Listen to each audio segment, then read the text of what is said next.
আসসালামু আলাইকুম। সংবাদে আপনাদের সবাইকে স্বাগত জানাচ্ছি। আমি ফিরোজ তোহা। শুরুতেই আরবে কেবলস সংবাদ শিরোনাম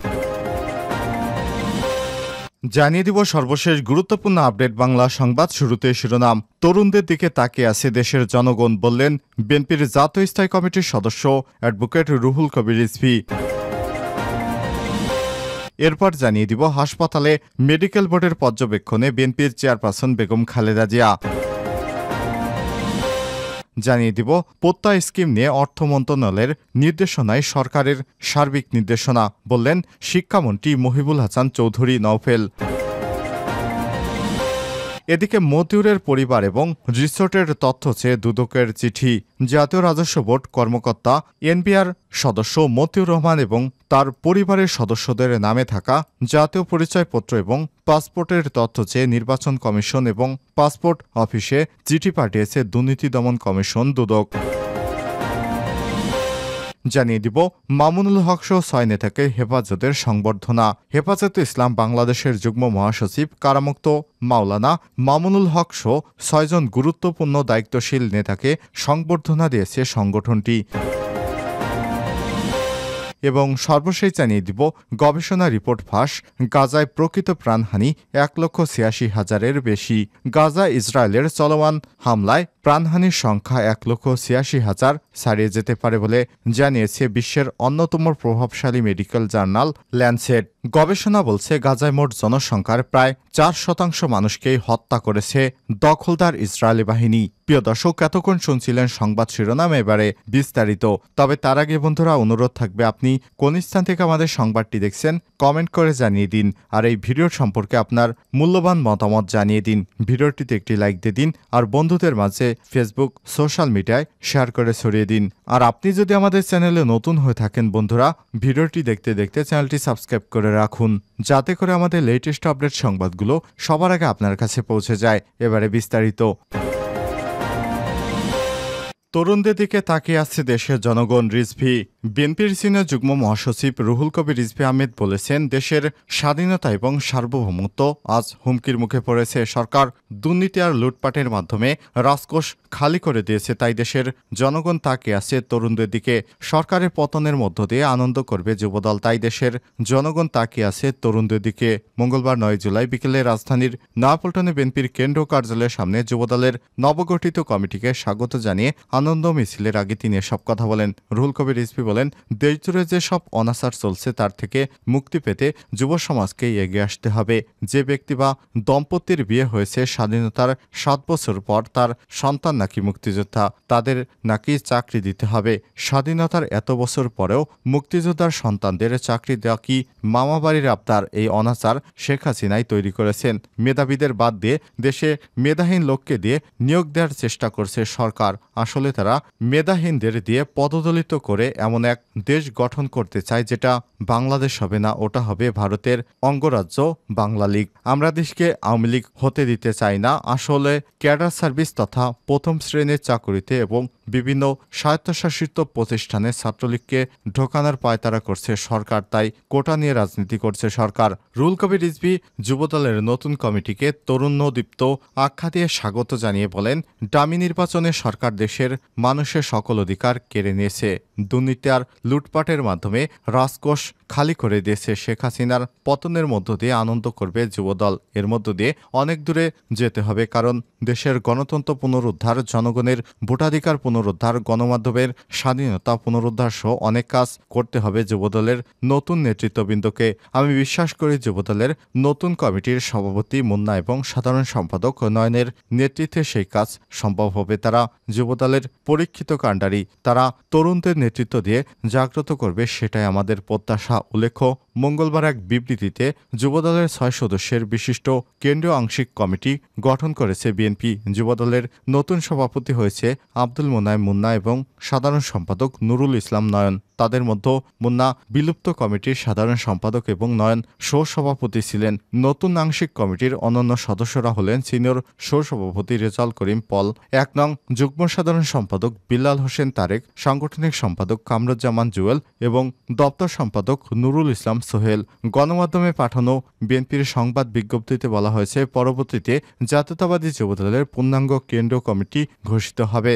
যুবদলের নতুন নেতারা গতকাল বিকেলে নয়াপল্টনে দলের কেন্দ্রীয় কার্যালয়ে গেলে যুবদল এবং অন্যান্য সংগঠনের নেতাকর্মীরা তাদেরকে ফুল দিয়ে স্বাগত জানায়। এ সময় বিএনপির সিনিয়র যুগ্ম মহাসচিব রুহুল কবির রিজভী, যুগ্ম মহাসচিব শহীদুদ্দিন চৌধুরী অ্যানি, প্রচার সম্পাদক সুলতান সালাউদ্দিন টুকু, গবেষণা বিষয়ক সম্পাদক শামীমুর রহমান শামীম, মহানগর বিএনপির রফিকুল ইসলাম মজনু সহ বিভিন্ন পর্যায়ের নেতৃত্ববৃন্দ উপস্থিত ছিলেন। ওমর ফারুক, কাউসার সহ সহস্রাধিক নেতাকর্মী উপস্থিত ছিলেন। পরে যুবদলের কমিটিকে স্বাগত জানিয়ে এবং খালেদা জিয়ার মুক্তির দাবিতে একটি বিক্ষোভ মিছিল বের করা হয়। হাসপাতালে মেডিকেল বোর্ডের পর্যবেক্ষণে খালেদা জিয়া। মেডিকেল বোর্ডের তত্ত্বাবধানে নিবিড় পর্যবেক্ষণে বিএনপির চেয়ারপারসন বেগম খালেদা জিয়া চিকিৎসা চলছে। তিনি বর্তমানে রাজধানীর এভারকেয়ার হাসপাতালের কেবিনে চিকিৎসাধীন রয়েছেন। খালেদা জিয়ার চিকিৎসা গঠিত মেডিকেল বোর্ডের সদস্যরা বিএনপির ভাইস চেয়ারম্যান অধ্যাপক ডক্টর এজেডএম জাহিদ হোসেন মঙ্গলবার ৯ জুলাই সন্ধ্যায় কালবেলাকে এসব কথা জানিয়েছেন। তিনি বলেন, ম্যাডামের শারীরিক অবস্থা প্রকৃতপক্ষে ভালো না। তার শারীরিক অবস্থা এই ভালো তো এই খারাপ। এক কথায় ম্যাডামের শারীরিক অবস্থা নিয়ে মন্তব্য করাটা আনপ্রেডিবল। তবে সাবেক প্রধানমন্ত্রী বেগম খালেদা জিয়া চিকিৎসায় গঠিত মেডিকেল বোর্ড ম্যাডামকে কেবিনে রেখেই টাইম টু টাইম বিভিন্ন পরীক্ষা নিরীক্ষা শেষে প্রয়োজনীয় ওষুধপত্র দিচ্ছেন। প্রসঙ্গত, হঠাৎ অসুস্থ বোধ করায় গত ৮ই জুলাই ভোরে খালেদা জিয়াকে রাজধানীর এভারকেয়ার হাসপাতালে ভর্তি করা হয়েছে। সেদিন ডাক্তার জাহিদ হোসেন সাংবাদিকদের জানান, অসুস্থ বোধ করায় ভোররাত 4:15টার দিকে ম্যাডামকে এভারকেয়ার হাসপাতালে ভর্তি করা হয়েছে। তিনি এখন কেবিনে চিকিৎসাধীন। রাজধানীর এভারকেয়ার হাসপাতালের হৃদরোগ বিশেষজ্ঞ অধ্যাপক শাহাবুদ্দিন তালুকদারের তত্ত্বাবধানে একটি মেডিকেল বোর্ড তার চিকিৎসায় নিয়োজিত রয়েছেন। এর আগে 22শে জুন গভীর রাতে হঠাৎ অসুস্থ হয়ে পড়লে অ্যাম্বুলেন্সে করে বেগম খালেদা জিয়াকে করোনারি কেয়ার ইউনিট সিসিউতে ভর্তি করা হয়। পরদিন তার হৃৎপিণ্ডে পেসমেকার বসানো হয়েছিল। দুদিন সিসিউতে থাকার পর মেডিকেল বোর্ড সিসিউর সব সুবিধা নিয়ে কেবিনে কয়েকদিন থেকে গত 2 জুলাই রাজধানীর এভারকেয়ার হাসপাতাল থেকে তার গুলশানের বাসা ফিরোজায় ফেরেন বিএনপি চেয়ারপারসন।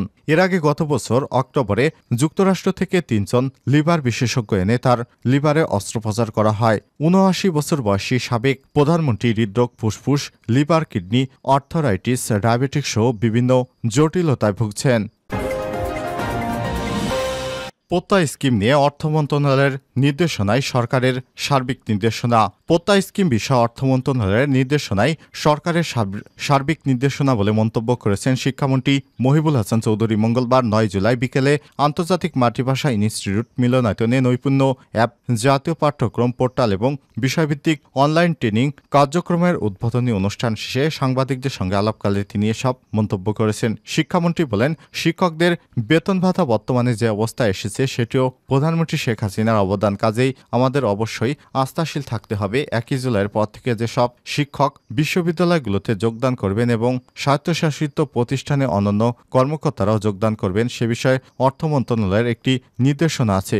অবশ্যই সেটি সরকারের সার্বিক একটি নির্দেশনা। শিক্ষা মন্ত্রণালয় সরকারের গুরুত্বপূর্ণ অংশ। তবে সর্বজনীন নির্দেশনার বিষয়ে আলাদা করে আমি মন্তব্য করতে পারব না, কারণ এটি সরকারের নীতি নির্ধারণী বিষয়। তিনি বলেন, পেনশন কর্তৃপক্ষ বিজ্ঞপ্তি দিয়ে কিছু বিষয় পরিষ্কার করেছেন, এর বাইরে কোনো বিষয়ে মন্তব্য করতে চাই না। এখন অচল অবস্থার কথা বলা হচ্ছে, কিন্তু আমরা দেখেছি এর আগে অনেক সরকারের সময় বিশ্ববিদ্যালয়গুলো মাসের পর মাস বন্ধ ছিল। তখন তো আমরা এভাবে বলিনি যে অচল অবস্থার সৃষ্টি হয়েছে। শিক্ষকেরা কিছু কর্মসূচি দিচ্ছেন, তবে অর্থ মন্ত্রণালয়ের স্পষ্টীকরণের পর এ বিষয়ে মন্তব্য দেয়া আমার পক্ষে সম্ভব নয়। মতিউরের পরিবার এবং রিসোর্টের তথ্য চেয়ে দুদকের চিঠি।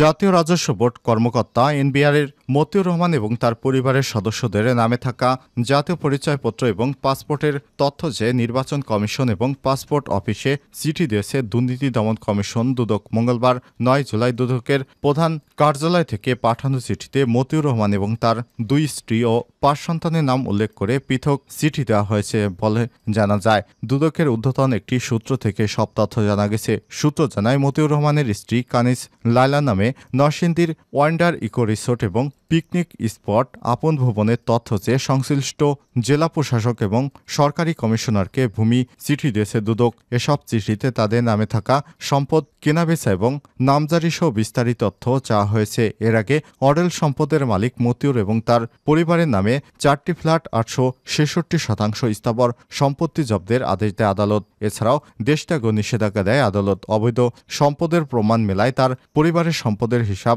দাখিলে নোটিশও জারি করেছে দুদক। গত 2 জুলাই মতিউর এবং তার স্ত্রী 2 সন্তানের সম্পদের বিবরণ জমা দিতে নোটিশ জারি করা হয়েছিল। এর আগে 30 জুন মতিউর রহমান ও তার পরিবারের সদস্যদের নামে থাকা সম্পদের খোঁজে সরকারি বিভিন্ন দপ্তরে নথিপত্র চেয়ে চিঠি দিয়েছিল দুদক। মতিউর রহমান এর দুর্নীতি এবং অবৈধ সম্পদ অর্জনের তথ্য অনুসন্ধানে গত 23 জুন 3 সদস্যের টিম গঠন করে দুদক। সংস্থাটির উপপরিচালক আনোয়ার হোসেনের নেতৃত্বে এই টিম গঠন করে দুদক।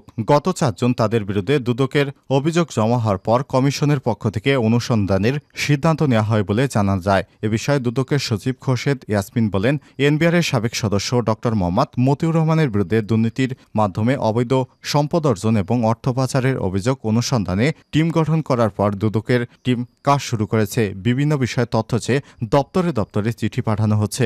এর বেশি কিছু বলা যাচ্ছে না। এনবিআরের সাবেক সদস্য মতিউর রহমানের ছেলে মুশফিকুর রহমান ইফাত সাদিক এগ্রো থেকে 12 লক্ষ টাকা একটি ছাগল কেনা বাবদ বায়না এবং 70 লক্ষ টাকার গরু কেনার ঘটনা সোশ্যাল মিডিয়ায় ভাইরাল হলে এই রাজস্ব কর্মকর্তা আলোচনা আসে। এরপর থেকে মতিউর রহমানের ছেলের দামি ব্র্যান্ডের গাড়ি, ঘড়ি, বিলাসী জীবনযাপনের ভিডিও, মতিউর রহমান এবং তার পরিবারের সদস্যদের নামে রিসোর্ট, শুটিং স্পট এবং বাংলাবাড়ি জমি সহ নামে বেনামে সম্পত্তির খবর বেরিয়ে আসতে থাকে। প্রসঙ্গত গত 4 জুলাই মতিউর এবং তার পরিবারের নামে থাকা 4টি ফ্ল্যাট, একটি বহুতল ভবন এবং 1027% স্থাবর সম্পত্তি জব্দ করার আদেশ দেয় আদালত। একই সঙ্গে তার পরিবারের সদস্যদের দেশত্যাগেও নিষেধাজ্ঞা দেওয়া হয়।